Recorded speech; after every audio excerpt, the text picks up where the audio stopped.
lever pour la prière. Nous te bénissons, notre Père, ce matin, pour la grâce que tu nous accordes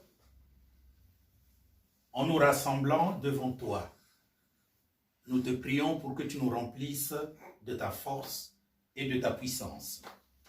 Que tu mettes en nous la capacité de recevoir ton évangile, de le garder et de le mettre en application pour que notre vie en soit impactée.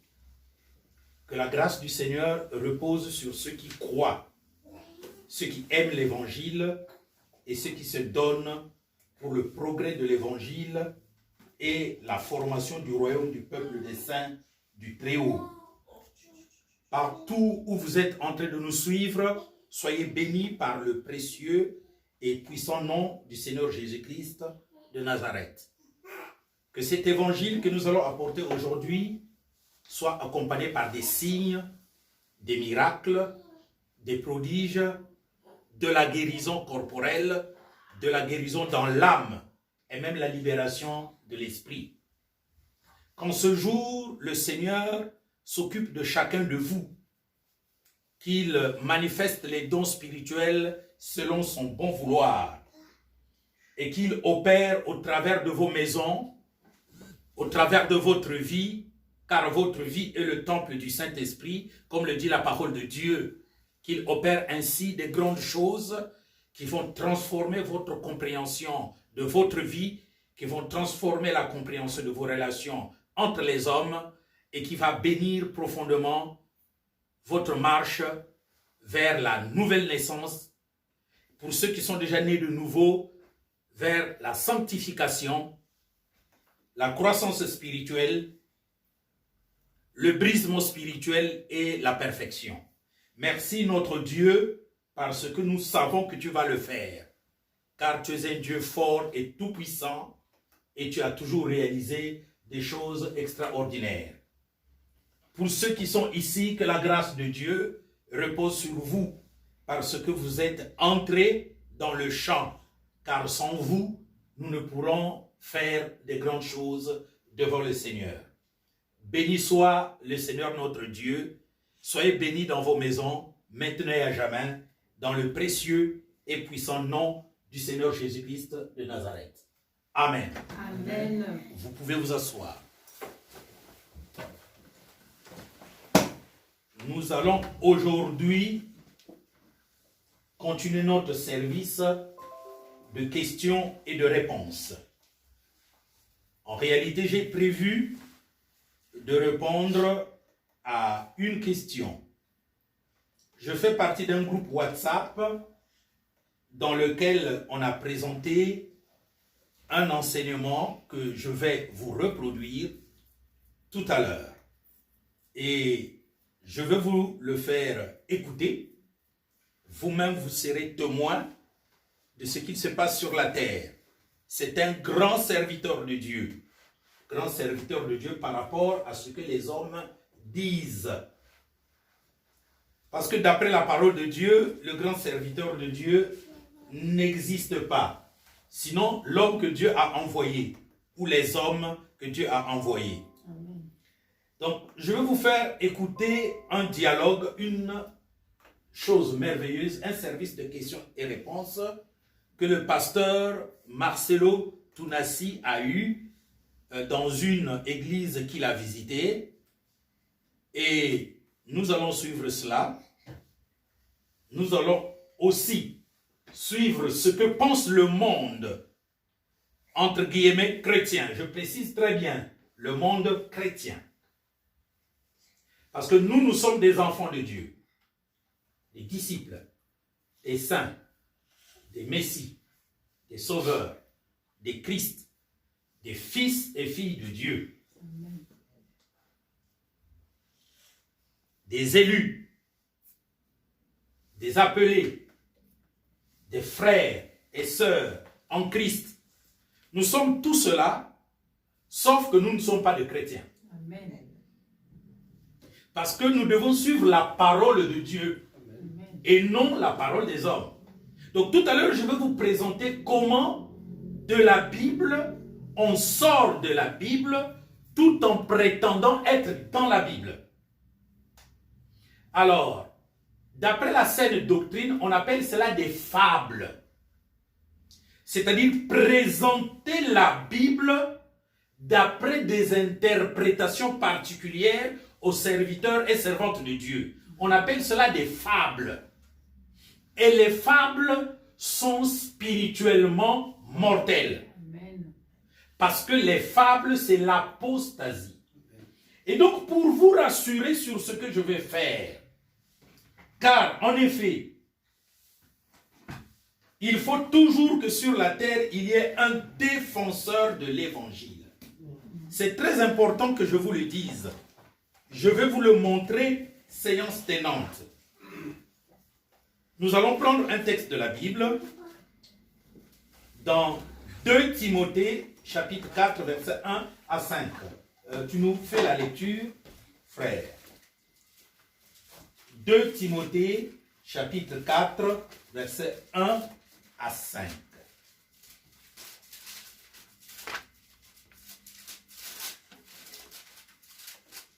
« 2 Timothée 4, 1 à 5. » Frère, tu vas sur ton YouTube, je vais t'envoyer ce... J'essaie de connecter mon WhatsApp.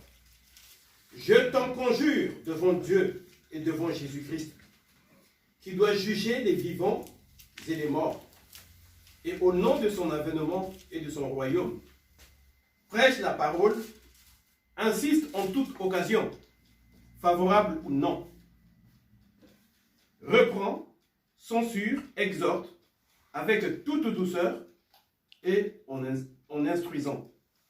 Car il viendra un temps où les hommes ne supporteront pas la saine doctrine, mais ayant la démangeaison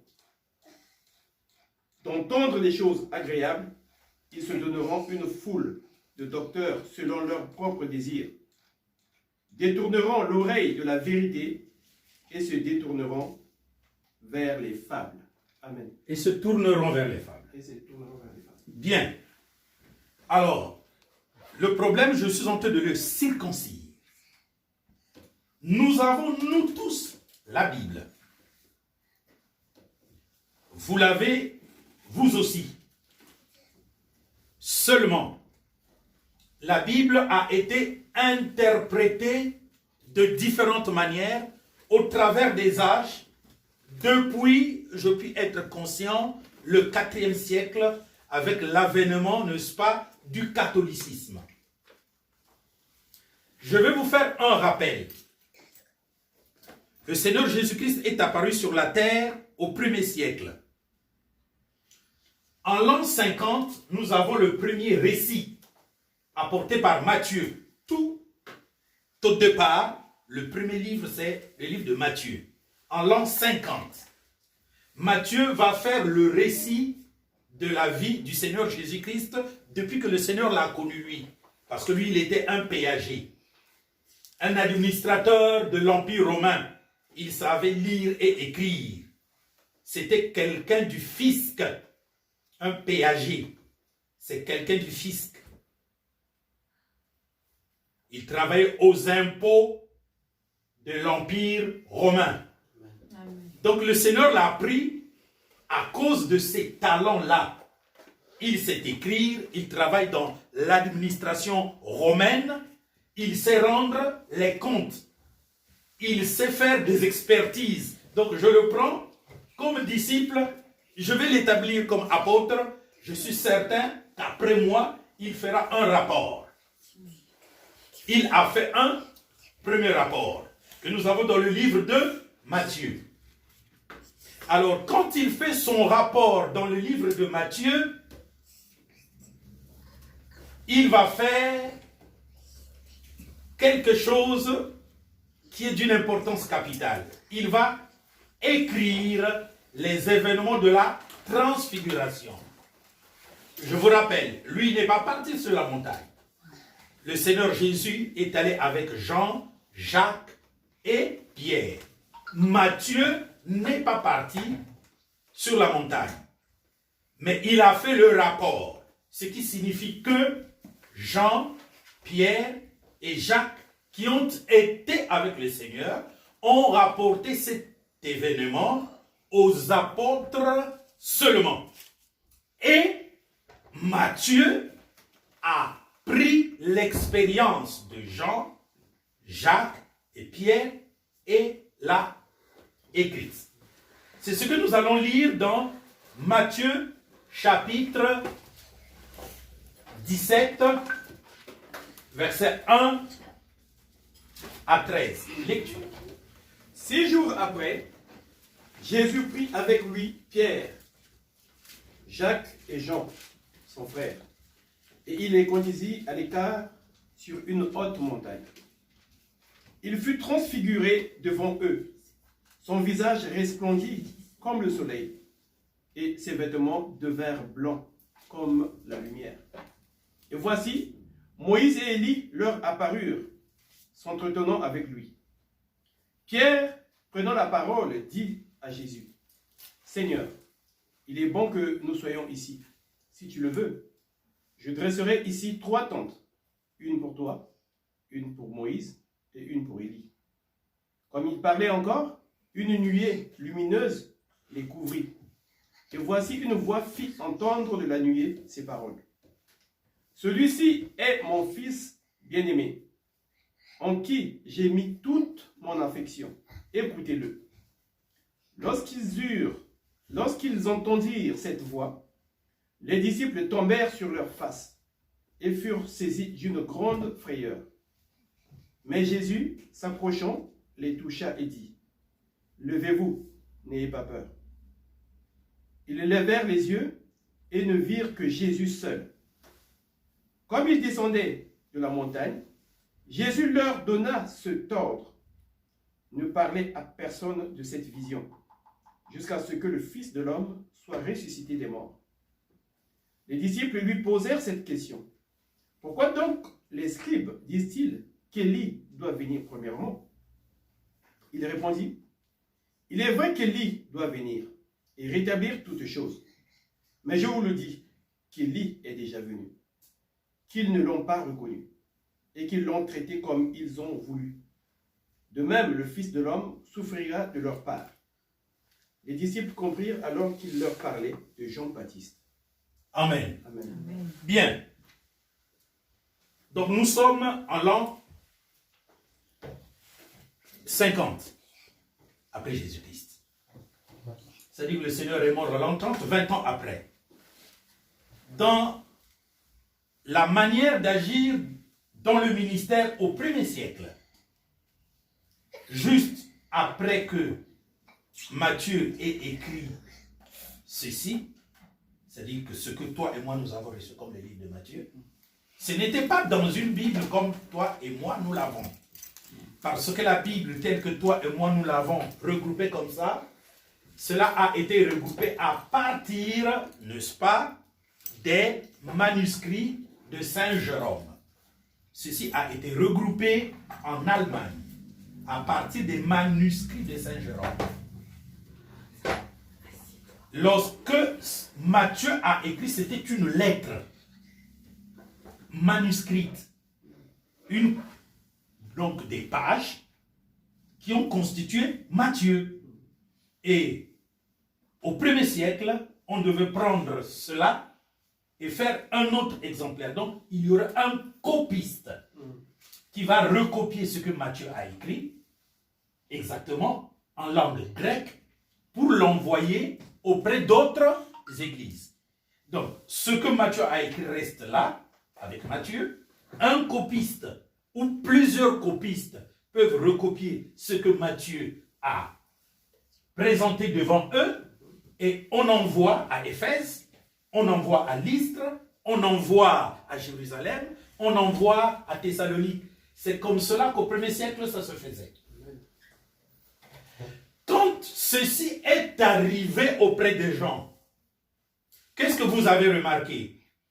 Vous avez remarqué que Matthieu a dit que Moïse et Élie s'entretenaient avec le Seigneur Jésus-Christ. Bien évidemment. Le peuple au 1er siècle n'était pas comme le peuple d'aujourd'hui qui croit comme ça. Ils ont commencé à se poser la question.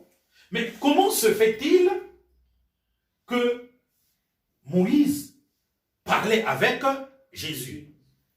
Moïse est mort, n'est-ce pas? Parce que c'est le compte rendu qu'ils ont reçu. Exode 34, Moïse est bel et bien mort. Non, je risque de me tromper. Deutéronome 34. Deutéronome 34. Exactement. Deutéronome 34. Ou Exode 40.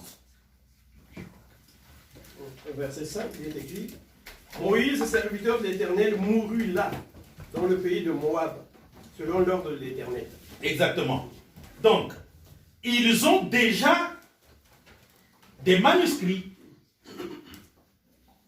Ils ont le livre du Deutéronome. Ils ont le livre de l'Exode. Ils peuvent lire tout le récit dans Exode 40 et dans Deutéronome 34. Ils vont commencer par se poser la question. Mais il nous a été dit que Moïse était mort sur le mont Pisga. Comment se fait-il que Matthieu nous dise que Jean, Pierre et Jacques ont vu Jésus?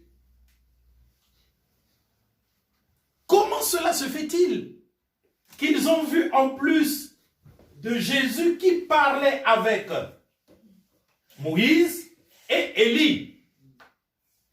Pour Élie, il n'y a pas de problème parce que 2 Rois chapitre 2 nous dit que Élie est monté au ciel sur un char de feu, sur des chevaux de feu. Mais Moïse était mort. Qu'est-ce qu'il se passe? Les gens commençaient à se poser des questions au 1er siècle. Écoutez-moi très bien. Même si cela vous est raconté, ça ne va pas vous faire un problème? Si, ça va vous faire un problème. Parce que vous savez que selon la Bible, Moïse est mort.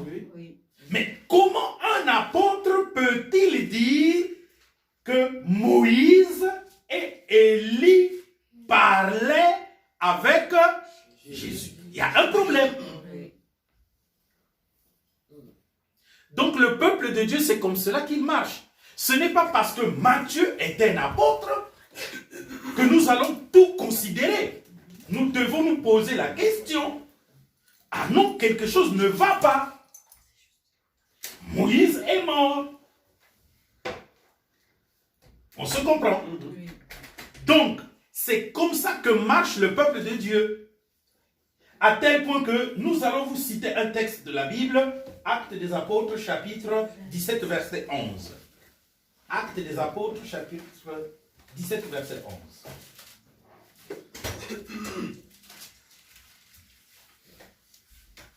Ces Juifs avaient des sentiments plus nobles que ceux de Thessalonique. Ils reçurent la parole avec beaucoup d'empressement et ils examinaient chaque jour les Écritures pour voir si ce qu'on leur disait était exact. Amen. Amen. Donc, le peuple de Dieu est un peuple qui examine les Écritures. Et en cette période-là, les Écritures qu'ils avaient, c'est ce que toi et moi, aujourd'hui, nous avons comme Ancien Testament. Ce que toi et moi, nous avons comme Ancien Testament. Donc, qui leur apportait la parole de Dieu? C'était Paul. Suivez-moi très bien. Et au 1er siècle, on savait que Paul était un puissant apôtre. N'est-ce pas? Amen. Seulement, en tant que peuple de Dieu, le fait que Paul soit un puissant apôtre qui apporte véritablement l'évangile n'empêchera pas que j'écoute Paul et que j'examine l'Ancien Testament. Amen. Parce que je l'ai. C'est comme ça que nous sommes en train de lire les réalités telles qu'elles se passaient au 1er siècle. Amen. Ce n'est pas un doute, mais c'est même un conseil de Dieu. Parce que Paul, nous le savons, est un apôtre du Seigneur, il n'a pas marché avec le Seigneur, mais lui-même, Paul, nous a dit que tout ce qu'il a apporté, il a reçu par le Saint-Esprit. Et donc, ce que dit le Saint-Esprit doit corroborer ce que l'Ancien Testament a dit, parce que tous ceux qui ont parlé dans la période de l'Ancien Testament, ils parlaient aussi par le Saint-Esprit. De la même manière que Paul nous parle par le Saint-Esprit, n'ayant pas marché avec le Seigneur Jésus, c'est la même manière que le Seigneur Jésus a parlé à Moïse, à Josué, aux juges, à Samuel, à Élie, à Jérémie, à Malachie, ainsi de suite. Est-ce que vous comprenez? Amen. Donc, la discipline d'un enfant de Dieu est qu'il faut tout examiner. Amen. Et donc, le fait que Matthieu ait écrit que Jésus parlait avec Moïse, Élie, devant Pierre, Jean et Jacques, il parlait de quoi? Il parlait de Jésus qui doit aller à Jérusalem pour la crucifixion. Là encore, il y a un double enseignement. S'il vous plaît, c'est le Seigneur Jésus qui doit aller à Jérusalem pour la crucifixion. Le Seigneur Jésus en a longuement parlé, par exemple dans Matthieu 16. Il a même corrigé Pierre qui ne voulait pas qu'il meure. Comment se fait-il que, juste après Matthieu 16, juste après Matthieu 17, donc disons quelques jours après, le Seigneur s'en va sur la montagne, et qu'est-ce que Jean, Jacques et Pierre écoutent? Ils entendent Jésus en train de parler avec Moïse et Élie sur la descente de Jésus à Jérusalem. Qu'est-ce que nous comprenons comme leçon? Le Seigneur sait qu'il doit aller à Jérusalem. Il y a un apôtre qui a dit, à Dieu ne plaise, tu ne mourras point. Il a réprimandé devant les disciples, devant les apôtres, n'est-ce pas? Oui. Pourquoi Jésus tenait-il à parler avec Moïse et Élie, comptant l'œuvre expiatoire et propitiatoire du Seigneur Jésus-Christ à la croix de Golgotha? Pourquoi? Eh bien, parce que le témoignage de deux personnes est vrai. Le Seigneur savait qui il était, mais il a prouvé aux apôtres qu'il est le Christ, n'est-ce pas? Le Seigneur voulait prouver aux apôtres que même Moïse et Élie sont d'accord. Ils sont au courant, n'est-ce pas? Est-ce que c'est mauvais ce qu'a fait le Seigneur? C'est bon. Et c'est ce que nous aussi nous faisons, ce que moi je fais. Je vais vous montrer par la Bible comment le monde actuel est en train d'abandonner Dieu. Pour ramener un petit troupeau, même si vous n'êtes pas nombreux, ce n'est pas mon problème, mais au moins, je laisse des œuvres correctes. Tout à l'heure en venant, parce que nous sommes allés prendre notre sœur Ange, qui vit au Mans. Oui, elle vit au Mans. Elle nous suit depuis 4 ans. Elle vivait à Dijon et cela était difficile pour qu'elle nous rejoigne. Maintenant qu'elle est au Mans, eh bien, elle est là, elle a décidé de venir. Qu'elle devait venir. Elle a décidé de venir. Ma soeur, tu me rappelles, je prierai pour toi parce qu'elle a fait un acte de foi avec son Dieu et elle a fait une offrande spéciale pour l'œuvre de Dieu. Cela nécessite que je prie pour toi et que cela soit immortalisé. Qu'on en parle dans les temps qui viennent. Amen. Elle nous suit depuis 4 ans, mais elle vivait à Dijon. C'est pas facile pour arriver ici. Elle s'est rapprochée. Dès qu'elle s'est rapprochée, elle a continué de suivre. Et en continuant de suivre, elle a écouté qu'on est en train de travailler pour l'œuvre de Dieu et elle a décidé de donner de l'argent à Dieu. C'est merveilleux. Amen, amen. Donc, il faut que ça soit connu par le monde.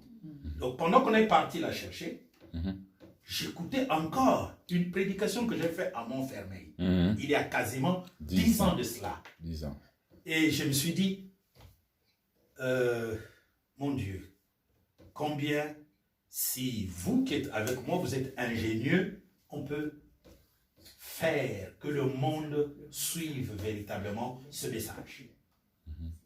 Parce que vous pouvez multiplier votre cerveau et trouver des solutions. Cette vidéo, non plutôt cet audio, ce CD, il est parfait. Comme si, franchement, c'est maintenant qu'on est en train d'enregistrer. Parfait. Et c'est toi qui l'as fait. Oui. Donc, on peut multiplier des actions comme ça pour faire connaître au monde la parole de Dieu. Maintenant, écoutez-moi très bien. Qu'est-ce que je veux dire par là? Je veux dire que nous ne nous arrêterons jamais à produire la révélation de la parole de Dieu et la répandre au monde entier, surtout que nous vivons dans un monde où technologiquement, on a les moyens de le faire. C'est vrai. Amen. Quelque chose qui a été prêché il y a 10 ans peut encore être répandu aujourd'hui comme si on était il y a 10 ans. Donc, ce que je suis en train de faire, c'est un exemple pour le monde entier, afin d'éveiller l'attention à n'importe qui pourra avoir ce document chez soi. Ce n'est pas parce que vous m'écoutez que je dis la vérité, mais vous m'écoutez, vous devez corroborer cela avec ce qui est écrit dans la parole de Dieu. Amen. Et si c'est juste, le Saint-Esprit va vous dire dans votre cœur que c'est juste. Amen. Ce n'est pas à moi de vous convaincre. Bon, c'est sûr que moi j'ai un langage de quelqu'un qui convainc. C'est comme ça que Dieu m'a donné cette grâce. Quand je te parle, franchement, tu es convaincu. C'est un langage qu'il m'a donné. Et donc, je voudrais mettre la différence entre ce langage, cette batterie qu'il y a à l'intérieur là, ce volume, et la conviction que j'ai. Parce que la conviction est tirée d'une connaissance parfaite de l'écriture. Exact. En plus, je n'ai pas une connaissance parfaite, mais plutôt j'ai une augmentation de la connaissance. Et cette augmentation de la connaissance ne m'appartient pas. Exact. Cela appartient au Au Saint-Esprit. Seigneur. Je dois vous dire la vérité, si j'avais une grande connaissance, on serait des millions et des millions. Parce qu'il y a des gens qui savent comment faire pour attirer les gens. Mais moi, ça, je ne l'ai pas. La chose que j'ai, c'est que je reçois et je transmets. Je reçois, je transmets à un petit nombre de gens, ce n'est pas mon problème. Il ne m'a pas rendu capable de fasciner les gens comme les autres. Parce que les autres vous fascinent. Moi, je ne sais pas le faire. Je vais vous prouver comment les gens fascinent les gens tout à l'heure. Tout à l'heure. Donc, c'est Matthieu qui écrit. Mais il y a un problème. Il est écrit, avant que toi tu ne nous parles, Matthieu, que Moïse était mort. Conséquemment, c'est un problème, oui ou non? Oui. Gros problème. Or, il y a une chose que vous devez savoir et que le monde doit savoir. C'est que, en ce qui concerne l'œuvre de Dieu que nous faisons ici-bas, il y a le grand ministre qui est là, c'est-à-dire le Saint-Esprit. Amen. Depuis le jardin d'Éden jusqu'à aujourd'hui, le Saint-Esprit est toujours présent. Amen. Amen. C'est ce que beaucoup de gens Non, par contre. n'ont pas compris, mais aussi beaucoup de gens oublient. Et surtout, beaucoup de gens ne savent pas. Ce n'est pas parce que Dieu a envoyé Moïse que ça suffit. Mais quand Dieu a envoyé Moïse, c'est l'esprit qui était sur Moïse qui agissait. Et cet esprit-là, c'est le Saint-Esprit.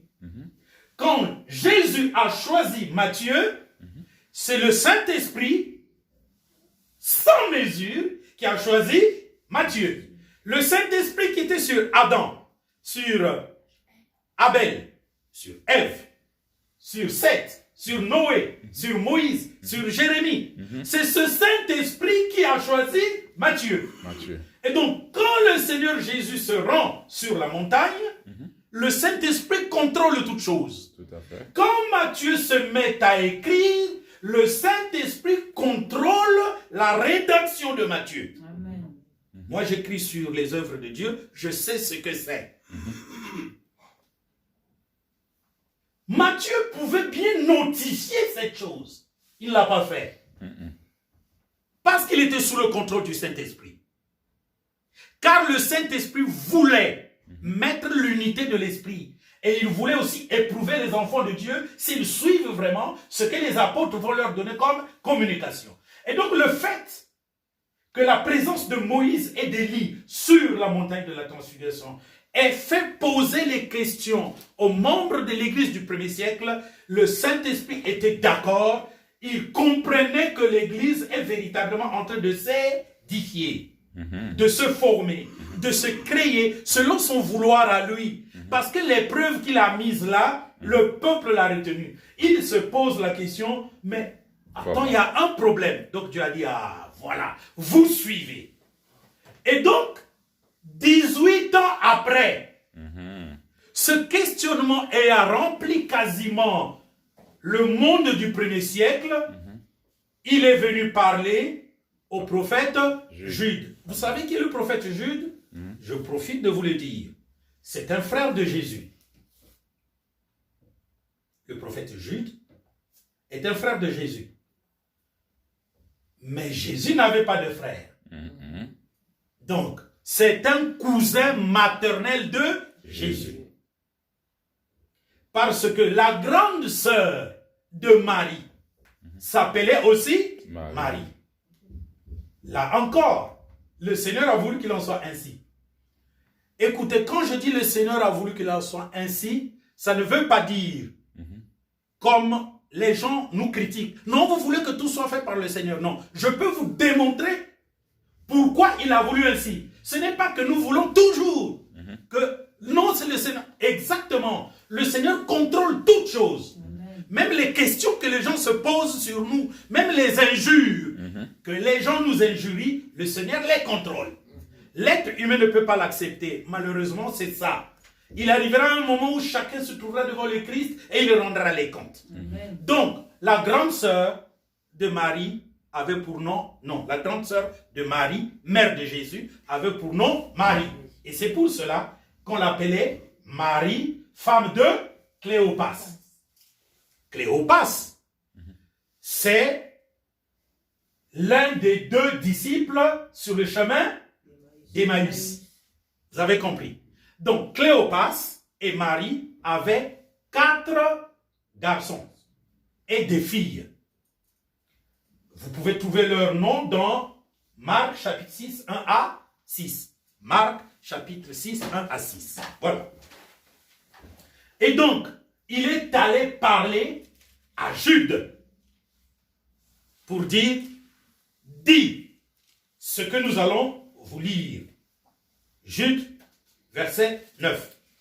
Donc, il a répondu à cette question. À cette problématique. À cette problématique. Amen. Jude, verset 9. Or, l'archange Michel, lorsqu'il contestait avec le diable et lui disputait le corps de Moïse, n'osa pas porter contre lui un jugement injurieux. Mais il dit, que le Seigneur te réprime. Amen.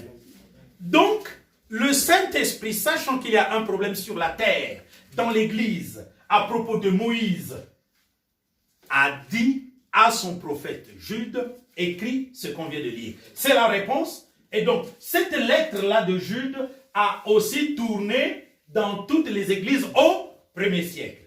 Et les gens ont fini par comprendre que Moïse n'était pas mort, mais qu'il a été enlevé par l'archange Michel.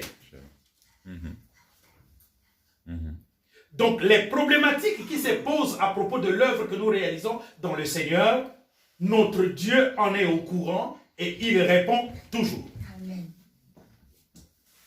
C'est très important.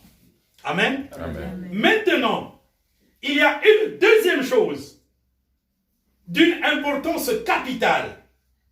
Et c'est cette deuxième chose que nous allons étudier pour vous dire pourquoi je vais prendre cette intervention du pasteur Marcelo Tounassi, l'un des meilleurs actuellement d'après les hommes, et que je vais vous montrer les faussetés de ce qu'il a fait. C'est très important. Amen. Et il n'y a pas que lui. Je veux même vous dire, il n'y a pas de problème. Ce n'est pas seulement la théologie de Marcelo Tounassi qui est fausse, mais la théologie de tous les chrétiens de la terre. C'est pour cela que je vais vous projeter le film sur Abel et Caïn. Et je vous montrerai par après la fausse interprétation de la Bible que ces gens-là ont et que tous les pasteurs de la terre sont en train de répandre. La preuve en est que nous allons trouver le pasteur Marcelo Tounassi en train de se tromper lui-même et de tromper son ami pasteur à côté et de tromper l'église pour les personnes qui leur ont posé une question. Bien.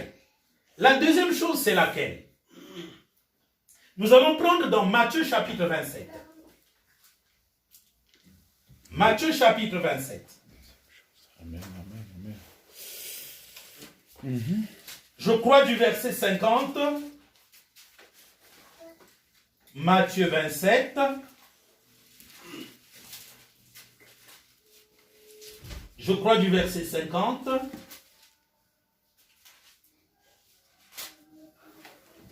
Non, du verset 51 au verset 55. Matthieu 27, 51 à 55. Et voici, le voile du temple se déchira en deux, depuis le haut jusqu'en bas. La terre trembla, les rochers se fondirent. Les sépulcres s'ouvrirent, et plusieurs corps des saints qui étaient morts ressuscitèrent. Étant sortis des sépulcres, après la résurrection de Jésus, ils entrèrent dans la ville sainte et apparurent un grand nombre de personnes. Le centenier et ceux qui étaient avec lui pour garder Jésus, ayant vu le tremblement de terre et ce qui venait d'arriver, furent saisis d'une grande frayeur et dirent, assurément cet homme était fils de Dieu. Il y avait là plusieurs femmes qui regardaient de loin et qui avaient accompagné Jésus depuis la Galilée pour le servir. Amen. Amen. Dans ce texte que Matthieu nous relate une fois de plus, vous remarquez quoi? Qu'il y a plusieurs corps qui ont ressuscité, n'est-ce pas? Amen. Et qui se sont dirigés vers Jérusalem. Suivez-moi extrêmement bien, peuple de Dieu. La chose est-elle vraie? Oui, elle est vraie. Après la résurrection du Seigneur Jésus-Christ, des corps ont-ils ressuscité, vêtus tout en blanc, tout en sainteté? Oui. Alors, on va lire un autre texte dans 1 Timothée chapitre 1, 18 à 20. Gardez toujours à l'esprit Matthieu 27, 50 à 55. On va lire 1 Timothée chapitre 1, 18 à 20. Lecture. La recommandation que je t'adresse, Timothée, mon fils, selon les prophéties faites précédemment à ton sujet, c'est que d'après elles, tu combattes le bon combat, en gardant la foi. Que tu combattes le bon combat, en gardant la foi. Et à combattre le bon combat, en gardant la foi. Et à des gens qui pensent combattre le bon combat, sans garder la foi. C'est-à-dire, qui commencent à avoir une autre foi. Parce que la foi vient de ce que l'on entend de la parole de Dieu. Amen. Quand vous donnez une autre interprétation à la parole de Dieu, vous avez une autre foi. Et qui n'est plus la foi que Dieu produit. Continuons. En gardant la foi et une bonne conscience. Cette conscience, quelques-uns l'ont perdue et ont fait naufrage par rapport à la foi. De ce nombre sont Hyménée et Alexandre, que j'ai livrés à Satan, afin qu'ils apprennent à ne pas blasphémer. Amen. De ce nombre sont Hyménée et Philette, que j'ai livrés à Satan, afin qu'ils n'apprennent point à quoi? Ne pas blasphémer. Hyménée et Philette sont vraiment deux apôtres. N'est-ce pas? Oui. Ce sont deux apôtres du Seigneur. Mais ils sont prêts à blasphémer. D'accord? Ils sont prêts à blasphémer. Maintenant, on va chercher pourquoi ils étaient prêts à blasphémer. Et pourquoi Paul les a livrés à qui? À Satan. Deux apôtres du Seigneur que Paul livre à Satan. Il les a vraiment livrés à Satan, n'est-ce pas? Oui. Maintenant, qu'est-ce qui leur est arrivé? Vous savez qu'ils sont morts? Oui. Bien. Donc c'est de cela que nous allons parler. On trouve le texte.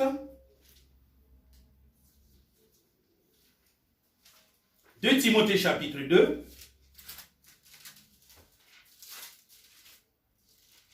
Le verset 17 au verset 19. Allons-y jusqu'au verset 21. 2 Timothée chapitre 2, le verset 17 au verset 21. Et leur parole rangera comme la gangrène. De ce nombre sont Hyménée et Philette, qui se sont détournés de la vérité, disant que la résurrection est déjà arrivée, et qui renversent la foi de quelques-uns. Néanmoins, le solide fondement posé par Dieu subsiste, avec ces paroles qui lui servent de sceau. Le Seigneur connaît ceux qui lui appartiennent, et quiconque prononce le nom du Seigneur, qui s'éloigne de l'iniquité. Amen. Amen. Reprends encore ce texte-là. Et leur parole rongera comme la gangrène. De ce nombre sont Hyménée et Philette, qui se sont détournés de la vérité, disant que la résurrection est déjà arrivée, et qui renversent la foi de quelques-uns. Néanmoins, le solide fondement posé par Dieu subsiste, avec ces paroles qui lui servent de sceau. Le Seigneur connaît ceux qui lui appartiennent. Et quiconque prononce le nom du Seigneur, qu'il s'éloigne de l'iniquité. Amen. Amen. Amen. Nous sommes dans 2 Timothée chapitre 2, verset 17 à combien? 19. Tu n'es pas allé jusqu'à 21. Ah, mais parce que tu vas arrêter. Ah, d'accord. Allons-y. Donc, on est au verset 20. Dans une grande maison, il n'y a pas seulement de vases d'or et de vases d'argent, mais il y a aussi de bois et de terre. Les uns sont des vases d'honneur, les autres sont d'un usage vil. Les uns sont des vases d'honneur, les autres sont d'un usage vil. Si donc quelqu'un se conserve pur, en s'abstenant de ces choses, il sera un vase d'honneur, sanctifié, utile à son maître, propre à toute bonne œuvre. Amen. Amen. Amen. Tu m'aides à dresser les tableaux? Bien. Je pose la problématique. Jésus ressuscite. Des corps ressuscitent aussi. N'est-ce pas? Oui. Jésus ressuscite. Des corps ressuscitent. Selon qui? Selon Matthieu. Oui. Parce que c'est écrit dans Matthieu. Et maintenant, Hyménée et Philette vont annoncer que la résurrection a déjà eu. Est-ce que vous comprenez? Ce sont deux apôtres. Ils annoncent que la résurrection a déjà eu lieu. Pourquoi? Mais parce qu'ils ont lu le livre de Matthieu. Est-ce que c'est leur faute? Non, ce n'est pas leur faute. Ils ont lu. Or, est-ce que ce qu'ils ont lu est la résurrection? Non. Pourquoi? Mais parce que au premier siècle, il n'y a qu'un envoyé qui saurait discerner les choses sur la terre, alors qu'il y a plusieurs apôtres. C'est Paul. Le Seigneur devait parler à Paul. Et Paul avait déjà enseigné que nous attendons la résurrection. Mais Hyménée et Philette, apôtres du Seigneur, en lisant la lettre, parce que ce que Matthieu a écrit devient de la lettre, ils ont interprété que cette lettre-là parle de la résurrection. Et qu'est-ce que Paul écrit? Paul dit qu'en faisant ainsi, il renversait la foi des gens. Il renversait la foi des gens. Or, si la foi de quelqu'un est renversée, la personne va mourir spirituellement. Est-ce que vous êtes en train de comprendre? Donc, l'autorité spirituelle qu'il y avait dans Paul va corriger la chose. Et comme ces deux apôtres étaient reçus par plusieurs gens, suivez-moi très bien, il a dit, écoutez, ne vous en faites pas, je vais livrer ces gars à Satan et ils vont mourir. Parce que comme ça, personne ne va plus les suivre. Et donc l'enseignement de la vérité va continuer sur la terre.